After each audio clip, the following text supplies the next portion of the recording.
Welcome back. Joining me now is Brian Posner and Paul Wachter from NOCO Energy. Hi, thank you both for joining me. Thanks for having us. You guys are the geothermal specialists. Why don't you tell us what that means? Sure. So as geothermal specialists, Paul and I look at different buildings, houses, businesses, and we see if geothermal heating and cooling could be a good fit for them. So tell us about geothermal systems and how NOCO Energy is using this technology. Absolutely. So geothermal systems can be used to either make energy or use it in a more efficient form. So we do the latter. We put a bunch of piping in the ground and we use the constant 55-degree temperature that you get even in the depths of winter here as a heat sink. And that becomes a lot more affordable and energy efficient for heating and even cooling a structure than, say, combustion or air source heat pumps. Is this kind of a new thing that has turned up in technology and heating and energy sources? It's getting a lot of press right now, but the systems are actually anywhere from 30 to 40 years old in this part of the country. And then in other countries like Europe, we see a lot older systems. So you have a geothermal seminar coming up. Tell us all about that. Sure. Right, we have it tomorrow at 6 o'clock.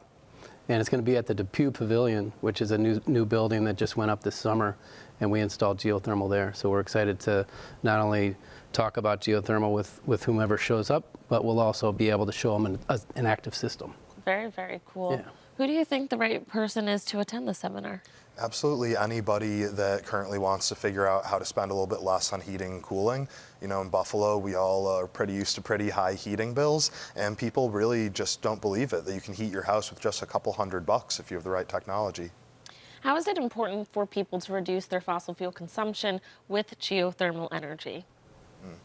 It's really important because, as you know, there's a lot of people on the earth and it's only growing more. So if everyone keeps using a massive amount of fuel for combustion, for driving, home heating, over time we're going to have a problem. So we have to start figuring out different ways to use energy and different ways to do these normal daily tasks without using as much fuel. How much is this saving people money? On average, the systems we install usually are saving people around 70 to 80% a year on their heating and cooling costs. People that are spending, say, $2,000 a year in total for their heating and their cooling are spending somewhere along the lines of $400 with a geothermal system. Now, pretty exciting. Yeah, New Yorkers, we know that's a huge deal with the prices that we pay for heating and cooling. What would you say to people who think that their energy use doesn't make a difference in our environment? Well, anyone's actions are always going to have a ripple effect. But again, you just look at how many people we have in Buffalo, in the United States, in the world, period, and that number's only growing. So this energy use becomes more exponential the more and more people we have around, which means it's only more important to figure out how to do it a little bit better. I think with NOCO, what makes you guys special is your commitment to changing and adapting to making the environment and the world a better place. You guys started out using fuel and gas, right? Coal, actually. Coal, okay. Yeah, in 1933. It was our 90th anniversary this past year.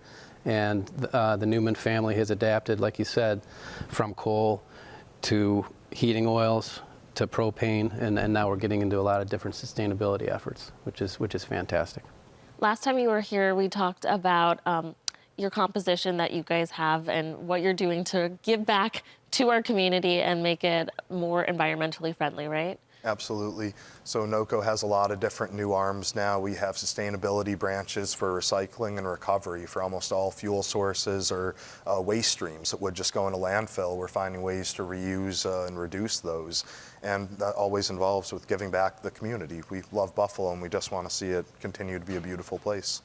What do you think it is about your company that has made you so well known in our community, but also so well trusted?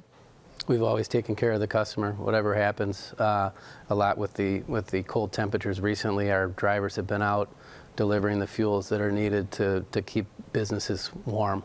And even at the stadium a couple nights ago, they had a delivery in the evening. So. Oh yeah. Yeah, but we always take care of the customer, which is what we're known for. Right.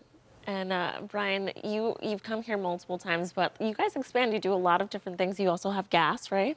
Oh yeah, so we still do all our typical fuel deliveries, but if anybody's looking into NOCO's new portfolio, like I said, these new energy services for recovery, like NOCO Environment. If you hear of a waste spill or something like that, we can come actually clean it up. So oil spills, waste spills, any hazard spills, we can clean up, and we're just looking at taking more of those things that we don't want to have just laying around in the street and finding ways to get them where they need to go. Thank you both so much for coming in. Viewers, if you would like to learn more about NOCO's geothermal energy systems, the free seminar is happening tomorrow. Head over to their website at noco.com/geothermal-seminar for more information. Thanks again. Thank you.